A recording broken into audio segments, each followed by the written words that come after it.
जी, नमस्कार साथियों, कैसे हो सभी? आई होप आप सभी अच्छे होंगे, स्वस्थ होंगे और आप अपनी अपनी तैयारी भी अच्छे तरीके से कर रहे होंगे। दोस्तों, आप सभी का हार्दिक स्वागत है आज की इस क्लास में। इस क्लास में हम डिस्कस करते हैं एसएसटी यानी सामाजिक विज्ञान जो आपका सब्जेक्ट होता है सीटेट पेपर 2 के लिए।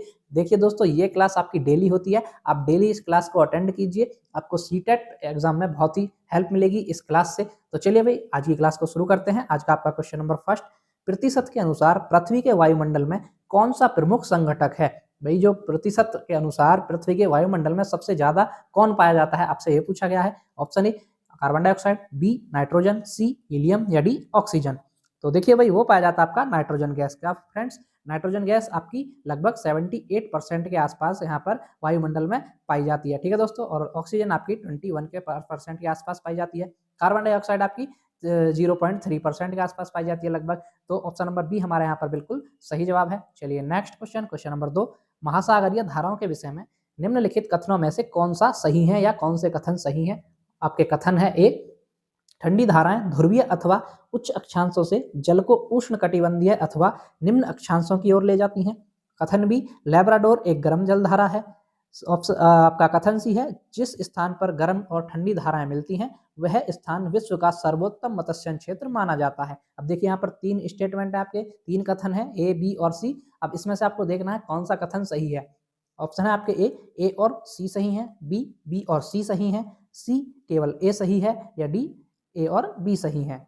तो देखिए भाई, यहाँ पर आपके कौन से कथन सही होंगे? तो यहाँ पर आपके कथन सही होंगे ए और सी। एक तो कथन ए और एक कथन सी, ये आपके दोनों कथन सही हैं कि भाई जो ठंडी धाराएं होती हैं वो ध्रुवीय अक्षांशों से जल को उच्च अक्षांश से निम्न अक्षांश की ओर ले जाती हैं, और जिस स्थान पर गर्म और ठंडी धाराएं दोनों आकर के मिलती हैं वो स्थान विश्व का सर्वोत्तम मत्स्य क्षेत्र माना जाता है। वहां पर जो मत्स्यन होता है वो बहुलता से होता है। तो ये दोनों कथन सही हैं। जबकि कथन बी जो है कि लेब्राडोर एक गर्म जलधारा है, ये आपकी स्टेटमेंट गलत है, ये कथन गलत है, क्योंकि जो लेब्राडोर है वो आपकी एक ठंडी जलधारा है। कैसी है भाई? ठंडी जलधारा है, गर्म नहीं है। तो ये बी कथन आपका गलत था। तो यहाँ पर ऑप्शन नंबर ए सही होगा कि ए स्टेटमेंट ए और सी दोनों के दोनों सही हैं। तो ऑप्शन ए हमारा यहाँ पर ए जवाब सही है। चलिए नेक्स्ट क्वेश्चन नंबर 3, हिमनद को हिमनद के निक्षेपण को कहा जाता है, यानी हिमनद के जो निक्षेपण होते हैं उनको क्या कहा जाता है? ऑप्शन ए हिमोड, बी लोयस, सी तटबंध या डी समुद्री गुफा। तो देखिए भाई, हिमनद के जो निक्षेपण होते हैं उनको कहा जाता है आपका हिमोड। क्या कहा जाता है दोस्तों? उनको कहा जाता है आपका हिमोड। तो ऑप्शन नंबर यहाँ पर ए हमारा बिल्कुल सही होता है भाई। चलिए नेक्स्ट क्वेश्चन नंबर 4, कथन ए और बी निम्नलिखित वनस्पतियों में से किसकी विशेषताओं का वर्णन करते हैं? अब यहाँ पर कथन ए और बी दो कथन दिए हैं। अब इन कथनों को पढ़ करके आपको ये जानना है, ये पता लगाना है कि ये कथन जो है वो किस प्रकार की वनस्पतियों की विशेषताएं हैं। कथन है आपका ए, यह वनस्पति उत्तरी गोलार्ध के उच्च अक्षांश यानी 50 डिग्री से 70 डिग्री के मध्य पाई जाती है। यहाँ पर ये डिग्री है भाई, 50 डिग्री से 70 डिग्री के बीच में पाई जाती हैं। या कथन बी क्या कह रहा है आपके, इसे टैगा के नाम से, टैग नहीं है दोस्तों, ये टैगा है, ये गलत टाइप हो गया है, टैगा के नाम से भी जाना जाता है। तो दो कथन है आपके पास कि भाई यह वनस्पति जो है उत्तरी गोलार्ध के उच्च अक्षांश यानी 50 से 70 डिग्री के बीच पाई जाती है, और कथन भी है आपके इसे टैगा के नाम से भी जाना जाता है। तो दो कथन है, आपको इनको पढ़ करके ये समझना है, ये बताना है कि ये जो कथन है ये किस प्रकार की वनस्पतियों की विशेषताएं हैं। ऑप्शन है आपके ए शीतोष्ण पर्णपाती वन, बी शंकुधारी वन, सी भूमध्य सागरीय वनस्पति, या डी शीतोष्ण घास स्थल। तो देखिए भाई, जो ये दोनों स्टेटमेंट हैं, जो दोनों विशेषताएं हैं, ये हैं आपकी जो शंकुधारी वन होते हैं उनकी विशेषताएं। किसकी विशेषताएं फ्रेंड्स? ये आपकी शंकुधारी वन की विशेषताएं। जो शंकुधारी वन होते हैं उनकी विशेषता है ये दोनों की दोनों कि भाई ये उत्तरी गोलार्ध के उच्च अक्षांशीय क्षेत्रों में पाए जाते हैं और इन्हें टैगा के नाम से भी जाना जाता है। तो ऑप्शन नंबर बी हमारा यहाँ पर बिल्कुल सही है। चलिए नेक्स्ट क्वेश्चन नंबर 5, निम्नलिखित में से कौन सी गंगा ब्रह्मपुत्र बेसिन की विशेषता नहीं है? अब देखिए ध्यान से देखना, आपको नहीं पूछा है यहाँ पे, है ना। जो गंगा ब्रह्मपुत्र का डेल्टा होता है, सुंदरबन का डेल्टा सबसे दुनिया का बड़ा डेल्टा है, वहां उस पर विशेषता पूछी है कि कौन सी विशेषता इनमें से नहीं है। ऑप्शन आपके ए मैदानी क्षेत्र में जनसंख्या घनत्व अति अधिक है, बी डेल्टा क्षेत्र मैंग्रोव वनों से आच्छादित है, सी भूमि कृषि के लिए इस क्षेत्र में कर्तन और दहन कृषि की जाती है, या डी मैदानी क्षेत्रों में ऑक्सबो लेक यानी चाप झील चिन्हित है। तो बताइए भाई, कौन सी विशेषता नहीं है? तो देखिए गंगा ब्रह्मपुत्र की वो बेसिन की जो विशेषता नहीं है वो नहीं है आपकी, ऑप्शन नंबर सी में लिखा है जो कि भाई भूमि के लिए इस क्षेत्र में कर्तन और दहन कृषि की जाती है, जबकि ऐसा नहीं है, क्योंकि ये जो क्षेत्र है ये तो बहुत ही उपजाऊ क्षेत्र है, यहाँ पर तो भूमि आराम से कृषि कर सकते हैं, तो यहाँ पर कर्तन और दहन कृषि की आवश्यकता ही नहीं है। तो ये स्टेटमेंट बिल्कुल गलत है। ऑप्शन नंबर सी यहाँ पर बिल्कुल सही जवाब था। बाकी option number A, option number B और ऑप्शन नंबर डी यहाँ पर उसकी विशेषताएं हैं, गंगा ब्रह्मपुत्र डेल्टा की विशेषताएं होती हैं, जबकि ऑप्शन नंबर सी जो है वो गंगा ब्रह्मपुत्र बेसिन की विशेषता नहीं है। तो ऑप्शन नंबर सी हमारे यहाँ पर बिल्कुल सही था। चलिए भाई नेक्स्ट बढ़ेंगे, क्वेश्चन नंबर 6। तैराक मृत सागर में तैर सकते हैं क्योंकि भाई जो तैराक होते हैं वो मृत सागर में तैर सकते हैं, तैर जाते हैं। तो क्यों तैर जाते हैं? ऑप्शन ए, इस सागर में ठंडी धाराओं की अपेक्षा गर्म धाराओं की उत्पत्ति अधिक है। बी, यह सागर निम्न ज्वार भाटाओं की अपेक्षा उच्च ज्वार भाटाओं को अधिक अनुभव करता है।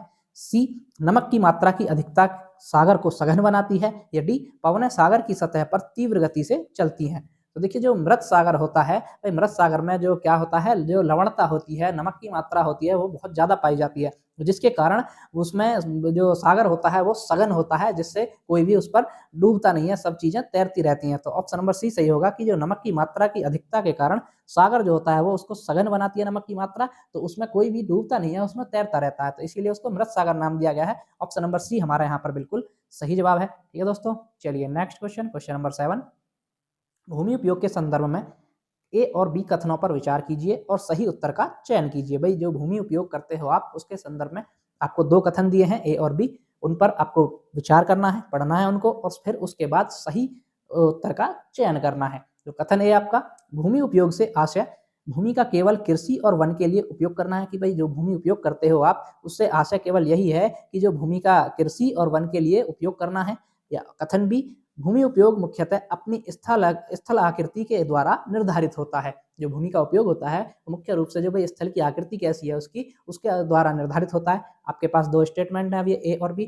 अब आपको सही उत्तर का छांटना है। ऑप्शन से आपके ए गलत है, बी सही है, बी ए और बी दोनों सही हैं, सी ए और बी दोनों गलत हैं, या डी ए सही है लेकिन बी गलत है। तो देखिए भाई जो कथन आपके दिए हैं ए और बी, तो ये कैसे हैं भाई? ये दोनों के दोनों गलत हैं। क्या है भाई? दोनों के दोनों ये बिल्कुल गलत हो जाएंगे। भूमि उपयोग के संदर्भ में जो कथन ए और बी कथन है, दोनों के दोनों कथन गलत हैं। तो ऑप्शन नंबर सी हमारे यहाँ पर बिल्कुल सही जवाब होता है। ठीक है दोस्तों, चलिए भाई नेक्स्ट क्वेश्चन, क्वेश्चन नंबर 8। रक्षक मेखलाएं मदद करती हैं। भाई रक्षक मेखलाएं किस में मदद करती हैं? ऑप्शन है आपके ए, मृदा में नमी बनाए रखने के लिए, बी, मृदा के ऊपर से जल के प्रवाह को मंद करने में, सी, अवनालिकाओं को बनने से रोकने और मृदा क्षय को बनाने में, या डी, पवन की गति को रोकथाम कर मृदा आवरण के संरक्षण में। तो देखिए भाई रक्षक मेखलाएं होती क्या है? रक्षक मेखलाएं आपकी जो मृदा अपर्दन की, मृदा की जो प्रबंधन वो होती है, कि मृदा को रोकने की, रोकथाम करने की, मृदा संरक्षण की एक विधि है। ये रक्षक मेखला क्या है? मृदा संरक्षण की एक विधि है। तो यहाँ पर जो किसमें मदद करती है ये आपकी रक्षक मेखला? ये करती है आपकी पवन की गति को रोकथाम करने और मृदा आवरण के संरक्षण में। यानी भाई ये एक तरह से रक्षक मेखलाएं, ये क्वेश्चन पूछा गया है टीटेट में ही कि रक्षक मेखलाएं क्या होती हैं? रक्षक मेखलाएं आपका मृदा संरक्षण करने की एक विधि है। ठीक है दोस्तों, तो ऑप्शन नंबर डी हमारे यहाँ पर सही था कि जो मृदा का संरक्षण करती हैं। चलिए नेक्स्ट क्वेश्चन नंबर 9। मृदा परिच्छेदिका की मोटाई को कौन निर्धारित करता है? यानी मृदा परिच्छेदिका की जो मोटाई होती है उसको कौन निर्धारित करता है? ऑप्शन ए, समय, बी, वनस्पति जात या प्राणी जात, सी, जलवायु, या डी, उच्चावच। तो देखिए मृदा परिच्छेदिका की मोटाई जो होती है उसको निर्धारित करता है आपका समय। क्या करता है भाई? क्या निर्धारित करता है? समय निर्धारित करता है। तो ऑप्शन क्या हो जाएगा हमारा? ऑप्शन नंबर ए बिल्कुल सही हो जाएगा। चलिए नेक्स्ट क्वेश्चन नंबर 10। वितरण के आधार पर संसाधनों को वर्गीकृत किया जा सकता है। भाई वितरण के आधार पर यहाँ पर संसाधनों को कितने प्रकार में वर्गीकृत किया जा सकता है, ये पूछा आपसे। ऑप्शन ए, नवीनीकरण संसाधन और अनवीनीकरणीय संसाधन, बी, जैव संसाधन और अजैव संसाधन, सी, सर्वव्यापक संसाधन और स्थानिक संसाधन, या डी, वास्तविक संसाधन और संभाव्य संसाधन। तो देखिए भाई वितरण के आधार पर जो संसाधन को वर्गीकृत किया जाता है वो दो प्रकार से किया जाता है। एक तो आपका सर्वव्यापक संसाधन और आपका दूसरा स्थानिक संसाधन। तो ऑप्शन नंबर सी हमारे यहाँ पर बिल्कुल सही होगा कि वितरण के आधार पर सर्वव्यापक संसाधन और स्थानिक संसाधन के आधार पर वर्गीकृत किया जाता है। ठीक है दोस्तों, और प्रकृति के आधार पर आपका जैव संसाधन और अजैव संसाधन के रूप में वर्गीकृत किया जाता है। जबकि वितरण के आधार पर पूछा था यहाँ, तो वितरण के आधार पर ऑप्शन नंबर सी सही होगा। ठीक है दोस्तों, ऑप्शन नंबर सी यहाँ पर बिल्कुल सही है। चलिए नेक्स्ट क्वेश्चन, क्वेश्चन नंबर 11। विविध समाज के संदर्भ में निम्नलिखित कथनों में से कौन सा सही है? भाई जो विविध समाज होता है, ये आपका शब्द जो है विविध समाज, इसके संदर्भ में आपको एक कथन यहाँ पर कौन सा कथन सही है ये छांटना है। ऑप्शन आपके ए, जिसमें संस्कृति और सत्ता में विभिन्नताएं मिलती हैं। बी, जिसमें भाषा, धर्म और संस्कृति में समानताएं होती हैं। सी, जिसमें भाषा, धर्म और संस्कृति में विभिन्नताएं और समानताएं पाई जाती हों। या डी, वह समाज जिसमें भाषा, धर्म और संस्कृति में विभिन्नताएं और असमानताएं पाई जाती हों। तो बताइए भाई विविध समाज के संदर्भ में यहाँ पर कौन सा कौन सा कथन सही है। तो यहाँ पर आपका कथन सही है ऑप्शन नंबर सी। क्या भाई कि जिसमें धर्म, भाषा और संस्कृति में तो विभिन्नताएं और समानताएं दोनों ही पाई जाती हैं। भाई विविध समाज यही तो हुआ, विविध प्रकार का समाज, अलग अलग प्रकार समाज कि भाई जिसमें भाषा, धर्म, संस्कृति में विभिन्नताएं भी पाई जाती हैं और समानताएं भी पाई जाती हैं। तो ऑप्शन नंबर सी हमारे यहाँ पर बिल्कुल सही होता है।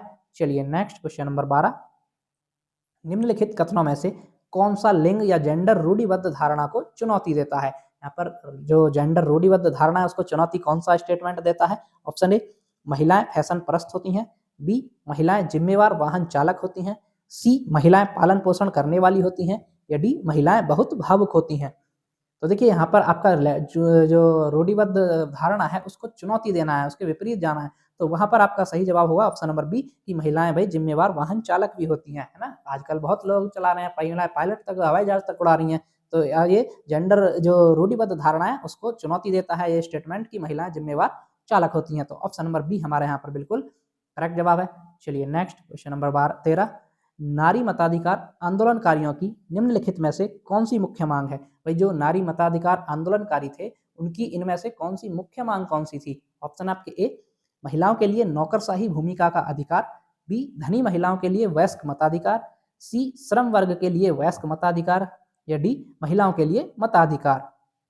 तो देखिए नारी मताधिकार आंदोलनकारी थे, उनकी मुख्य भूमिका यही थी, मुख्य मांग यही थी कि भाई सभी महिलाओं के लिए मताधिकार का मतलब वोट डालने का अधिकार मिले, सभी महिलाओं को वोट डालने का अधिकार मिले। तो ऑप्शन नंबर डी हमारा यहाँ पर बिल्कुल सही जवाब है। ठीक है दोस्तों, चलिए भाई नेक्स्ट क्वेश्चन, क्वेश्चन नंबर 14, आईने अकबरी के विषय में निम्नलिखित कथनों में से कौन सा सही है। अब जो आईने अकबरी है भाई ये आपकी अबुल फजल ने लिखी है ना। तो आईने अकबरी का जो क्या नाम है, कौन इसके संबंध में आपसे कथन सही पूछा है कि सही कथन कौन सा है।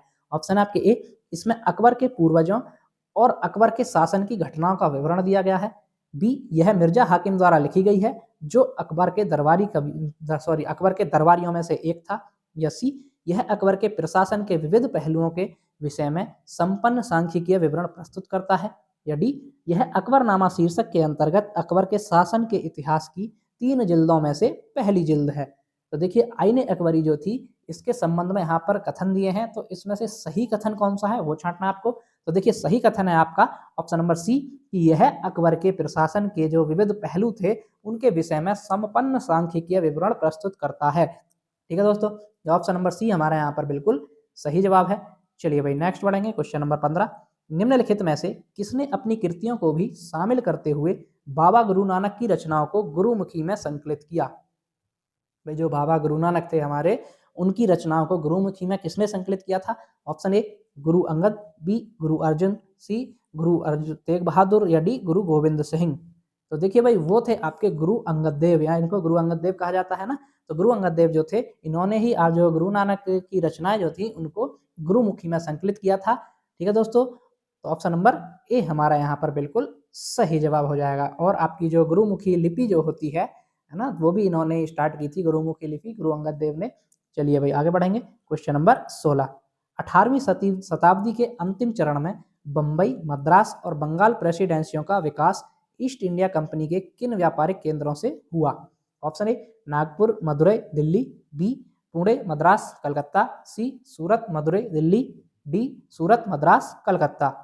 तो देखिए भाई जो अंतिम चरण में बंबई, मद्रास और बंगाल प्रेसिडेंसियां थी उनका विकास ईस्ट इंडिया कंपनी के जो व्यापारिक केंद्र थे वो कहाँ से कौन से थे ये पूछा ना आपसे। तो वो थे आपके option number D, Surat, Madras और कलकत्ता। क्या थे फ्रेंड्स, सूरत, मद्रास और कलकत्ता। तो ऑप्शन नंबर डी हमारा यहाँ पर बिल्कुल सही जवाब है। चलिए भाई आगे बढ़ेंगे, क्वेश्चन नंबर 17, ए और बी कथनों पर बौद्ध महायान के संदर्भ में विचार कीजिए और सही उत्तर का चयन कीजिए। भाई यहाँ पर 2 कथन दिए आपको, ए और बी।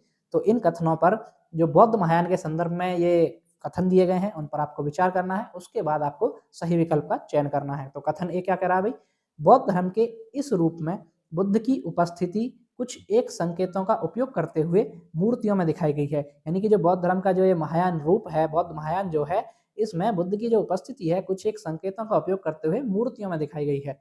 कथन बी, महायान बौद्ध के आने के बाद ही बोधिसत्व में विश्वास समाहित हुआ। अब देखिए भाई, दो कथन है, अब दोनों में से कौन सा सही है ये बताना आपको। ऑप्शन ए और बी, ए गलत है, बी सही है। बी, ए और बी दोनों सही हैं। सी, ए और बी दोनों गलत हैं, या डी, ए सही है या बी गलत है।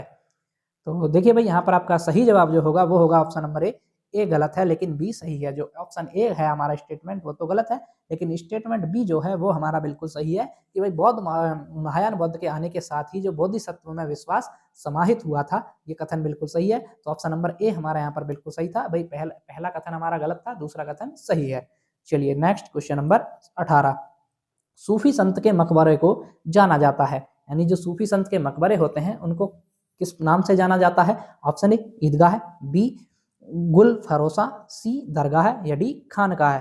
तो देखिए भाई, जो सूफी संत होते थे उनके मकबरों को हम जानते हैं दरगाह के नाम से। किसके नाम से फ्रेंड्स, दरगाह के नाम से, ठीक है। जैसे अजमेर शरीफ की दरगाह है ना, तो वो दरगाह के नाम से जानते हैं। ऑप्शन नंबर सी हमारा यहाँ पर बिल्कुल सही है।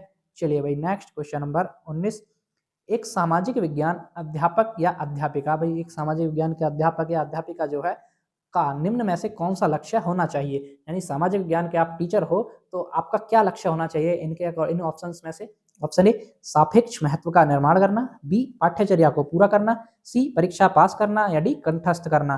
तो देखिए, आपका जो लक्ष्य होना चाहिए वो होना चाहिए कि सापेक्ष महत्व का निर्माण करना, कि हम क्या पढ़ा रहे हैं क्या नहीं पढ़ा रहे, उसके सापेक्ष जो महत्व है उसका निर्माण करना, बच्चों में कॉन्सेप्ट का निर्माण करना, वो आपका लक्ष्य होना चाहिए। तो ऑप्शन नंबर ए हमारे यहाँ पर बिल्कुल सही जवाब है। ठीक है दोस्तों, चलिए भाई नेक्स्ट क्वेश्चन नंबर 20, निम्नलिखित कथनों में से कौन सा सामाजिक विज्ञान के बारे में सही है। अब यहाँ पर जो सामाजिक विज्ञान के बारे में दो स्टेटमेंट दिए हैं उनमें से आपको सही कथन छांटना है। ऑप्शन ए जानकारी का स्मरण करने से अवधारणात्मक विकास होता है।